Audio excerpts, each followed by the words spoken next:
Hello, and welcome to Meet the Chargers. I'm Ethan Cardona. I'm a communications major here at the University of New Haven with a double minor in sport communication and marketing. Since the fall of my freshman year, I've wanted to create Meet the Chargers, and with the help of John Mays, Director of Athletics Shane Zenger, Dan Rudy, and Bruce Barber, Meet the Chargers has come to life. Since I started here at the university, I've met plenty of student athletes, most of them my close friends. And in my residence hall, living with them and interacting with them every day, I've learned that each has their own unique and special story. With that, on Meet the Chargers, I'll sit down in each episode with one of our incredible student athletes and learn about their lives on their teams and their lives off the field and what makes them who they are. This is Meet the Chargers.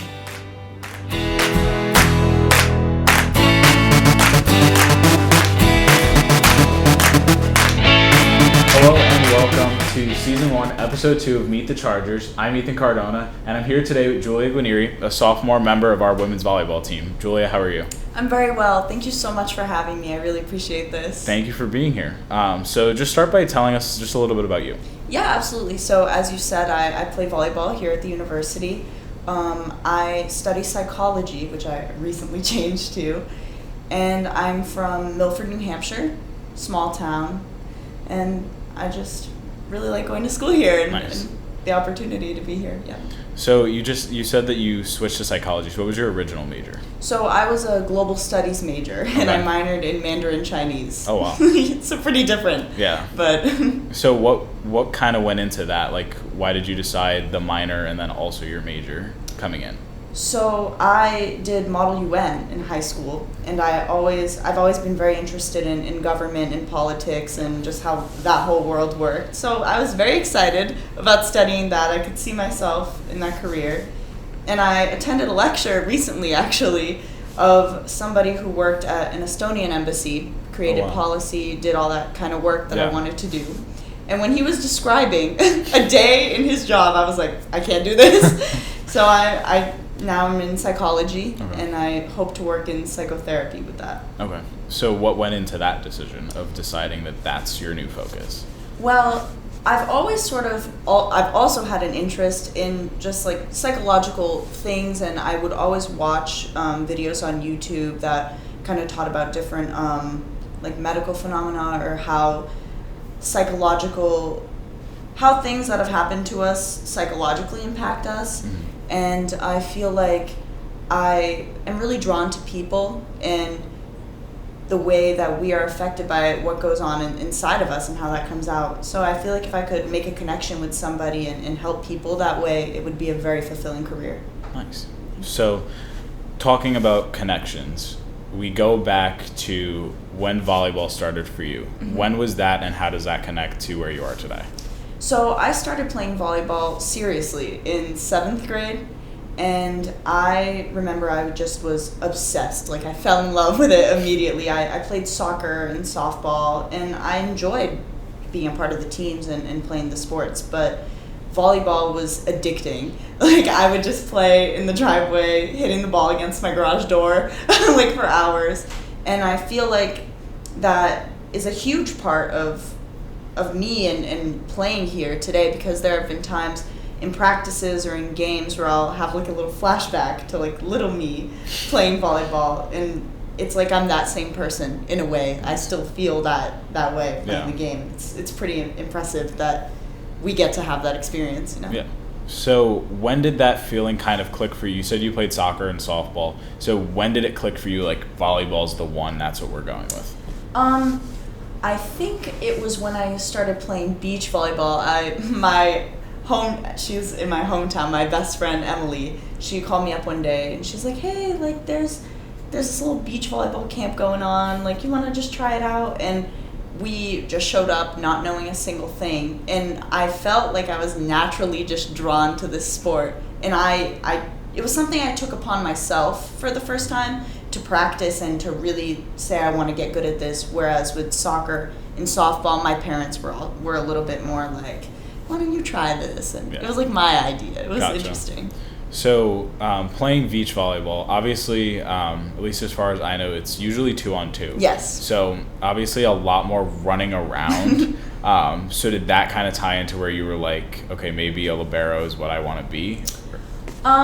Well, interesting. So beach volleyball gave me like that edge, I think, in other parts of volleyball, or not necessarily an edge, but an interest in attacking and setting, because that's something as a libero you never really get to do. The libero thing, I think, actually came from being a goalie in soccer. Okay. And I also was a catcher in softball. Like, things coming at me, Yeah. I was okay with that. So I think playing beach, being able to dig a volleyball and also attack the ball that I dug was like super cool. Like, the game came together more. Yeah, it's definitely a very interesting way, because you're taking 2/3 of it or 1/3 of it at any point, because there's nobody else to pass to. You know the ball's coming to you. You need to get off the ground and then be ready to hit it over. Absolutely. And moving in the sand is already a whole different thing. And the strategy of beach volleyball versus indoors is completely different. So it gives a lot of people who play both a little bit of an advantage, because you understand the game from multiple sides. But it's also just, I think it's awesome. A lot of fun. Yeah.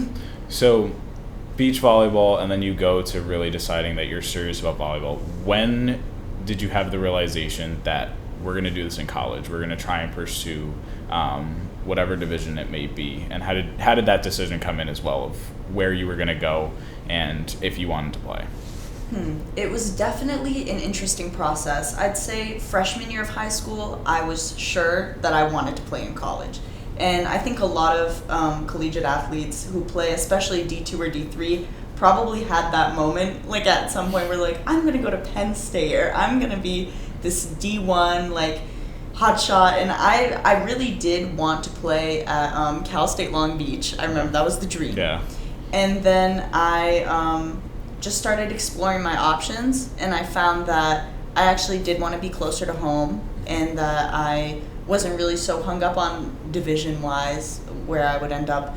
So I guess I just kind of sent film to as many schools as I could, and when you play at tournaments, coaches can come in and scout you. So I started getting involved with that process, I'd say really early, like sophomore year. And when I found New Haven, I was like, okay, let's consider it. And when I came to the school, it was like, it clicked. I knew that that's where I wanted to go. So that was, so that moment kind of ties into my next question of like narrowing down the schools. Mm-hmm. What exactly about New Haven from an athletic standpoint, but also from an academic standpoint, really stood out to you that you were like, this is where I want to be? Yeah, I mean, this university has a wonderful academic and athletic reputation. So when I came to the university and I saw like the environment and just the layout of not only the physical campus, but how professors interact with students and the way that the coaches interact with students, I loved that. And for what I wanted to study, being so close to New York and just having all these wonderful opportunities for, at the time, like political science and things like that. So that was a big win for me. And then athletically, I had actually practiced with a few other teams, because you can do like a day visit when you're trying to find where you want to commit to. And when I practiced with New Haven, they ran their practices. It felt like game day almost. Mm-hmm. It was just so aggressive and really high energy. And a lot of the techniques were just new and really interesting to me. So I was hooked, I love the energy. So obviously you're a sophomore. So last year, kind of take us back there, and what was it like for you, your first couple of days on campus? Obviously volleyball's here kind of before everybody else. Mm-hmm. So what was it like for you as you made that transition onto campus, obviously being a resident student, and then getting into your first couple days of like legitimate, here's the time practice? Wow. I honestly think, thinking back to freshman year, it was a very nerve-wracking time, and those first couple days, I was just honestly really nervous and scared. I am like such a like family person, and I was kind of homesick, so that was an element to that. But I was excited to see, what was ahead, and so we got right to business. Preseason, it was I think we practiced like 4 hours a day or more, and on top of starting lifts and working out together. It was definitely a change of pace for me. So you mentioned kind of being homesick. So let's jump from athletics to kind of a little more personal stuff. So what was it like for you that first time away from home, from a family perspective?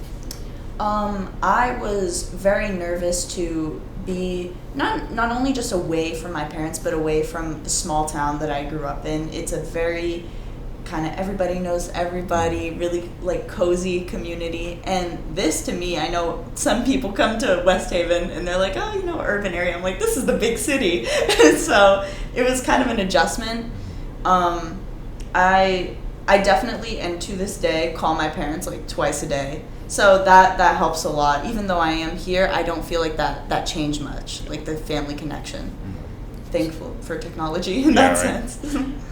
So like kind of as you went through the process of high school and club and eventually playing here, how much did your family really play a role in that for you? My family has always been incredibly supportive. My dad helped pay for everything for club and helped get us, around to the tournaments because they're all over the country. They came to as many games as they could. Both of my parents work full time, so that's something I really value, that they made time to watch me play.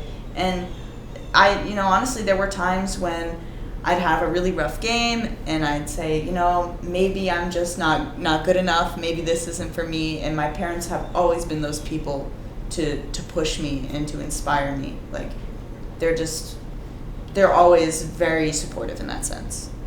So we go from, your first season, and obviously, like you said, you were pretty close with your family throughout the process because you're able to call them, FaceTime them, and keep in contact pretty quickly. So cut to March. Obviously, you guys are in the off season, but you're still having practices, you're still doing lifts and things like that, and you get that email. Right. Take me back to that day. So, oh my gosh, this day, the team was actually all together when we got the email. We had just practiced. And we were sort of in this phase where we're about to enter the competitive portion of the postseason. So we're going to scrimmage some D1 teams, really start to put into play all the things that we have been practicing. Krista had been going over actually some new techniques and new game plans. And we were all just kind of like halted. So I think we were nervous. We were very disappointed, but nobody panicked. Nobody was like really down in the dumps about it. In a sense, we're like, okay, this is the situation. We're gonna do our best and do what we can from home. And once we made that move home, I think we definitely carried that plan out in a sense. What do you think that means in terms of campus community as a whole, but just for the team in general, being able to stay so close-knit and making sure that you're not freaking out when something like that comes up? It's honestly a support system that I am so grateful to have. I wish more people had that experience. And actually kind of going back to that question about me being a freshman coming onto the team, it was like I had this little family waiting for me, like a group of sisters that I was assigned to. And those people, like, yes, at first they're strangers, but you really care for one another.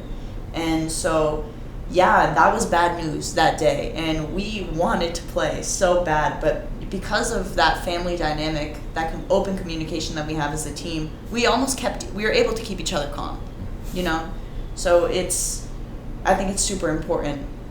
And it's tough right now for a lot of the teams around there who can't practice or who can't be as close, because it leaves a lot of people feeling that anxiety, I think, that fear more than ever, especially in a time that we're living in right now. Absolutely.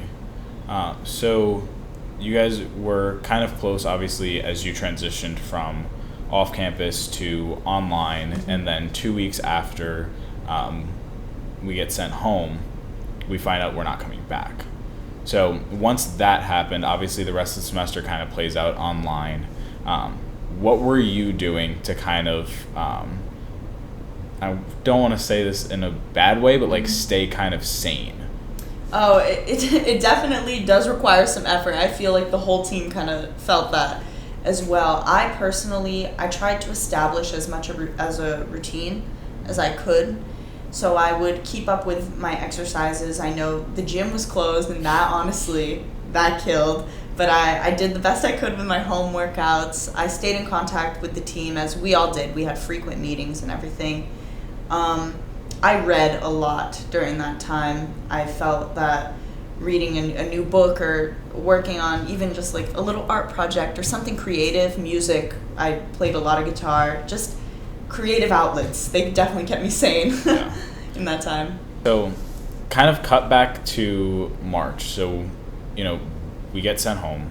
Then you find out that you're not coming back. And you talked about a little bit like the camaraderie and things like that. What were you doing personally to kind of like stay sane and keep going during the pandemic? Yeah, absolutely. So our team, we were having our Zoom meetings and everybody did stay in contact, but there is a lot of downtime, like you were saying. So for me personally, I took up reading a lot more seriously than I have in the past. I started just getting to those books that I said, oh, I'll read those later.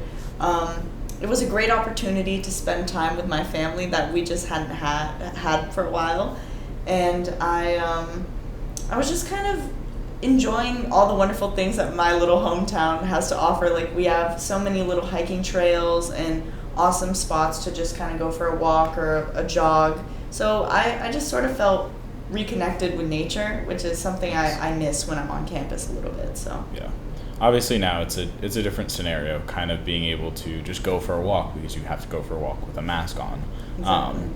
But as you get back on to campus this semester, what was it like, because you're not back early now? So kind of just going through your day-to-day life between classes and, having probably more downtime now because you're not having consistent practices and games like you normally would. What has that been like for you? It's definitely been an adjustment. It is a change of pace. So for me personally, I only have one class that is in person, and it's once a week.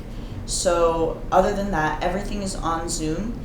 And I have been staying busy with assignments just because with that online sort of format, I think professors assign a lot more just to get the content across.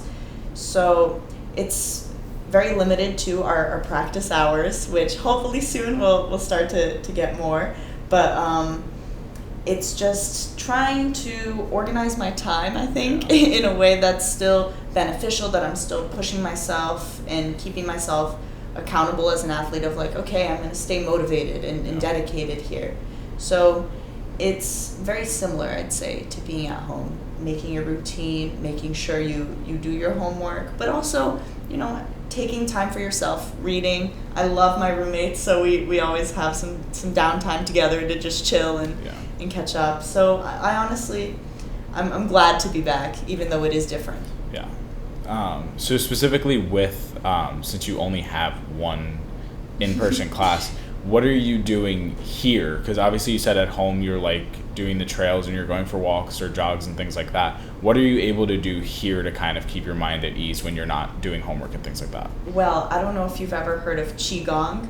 No. Have you heard? Okay, so Qigong is an energy practice, very similar to yoga. Okay. But what you do is you train your breath control and your body's like mobility and stretching, and it's all this kind of mind-body connection. So I love doing this in the morning especially, and I think it's really interesting too how it keeps me focused throughout the day. Yeah. It just puts you in a right headspace. It's also making me more flexible, which is good for volleyball. Yeah, absolutely. So that's been something I've taken up. I've also been drawing more. Sometimes I'll just grab a notebook and start doodling or read, like I was saying. So those are the kinds of things I've been into, lately. Okay. So, obviously you've kind of navigated the pandemic on campus for the last month. Mm-hmm. Because you're a sophomore, you lived a normal college experience last year. What advice would you give to like an incoming freshman or someone that's on campus right now? It's a little nervous about making friends and just getting associated with the campus community. I think the advice I would give to somebody coming into this situation would be to take the time to invest in their mental health seriously. Like, I think when you are entering like a normal college experience, there's so much going on. Everything is so new and exciting. You neglect some of the things that maybe you're feeling or how you want to make the most of the experience. So since these circumstances are a little bit different, a little bit slower, it's almost like the universe is telling us to slow down a little bit and really make an effort to make ourselves happy. It's an opportunity to maybe take up something that you hadn't done before, or explore new interests. So look inside, look inward. Sometimes. That's my advice. So as we kind of wrap up here, what's something that maybe I haven't asked you about that you really want to talk about? Well, like I told you before, I'm a huge family person, so just to give you a little bit of a background on my culture and things like that, something really important to me. I'm half Brazilian. My mother is from Brazil, and my father is American, from Mass. And they blessed me with some language skills, so I speak Portuguese, English, and French as of now, Wow. and I'm learning Mandarin. So that is just a little fun fact, I guess. You're just going to be able to talk to everybody no matter where you go in the world. That's the dream. I mean, communication is key, right? Absolutely. So, Julia, thank you so much for being here and just being a part of the podcast. I really appreciate you taking some time out of your day to be here. Thank you so much for having me. I really appreciate this opportunity. I have a lovely time talking with you. Absolutely. Thank you. So, thanks to Julia. Thanks to you for watching. I'm Ethan Cardona, and this is Meet the Chargers. Go Chargers!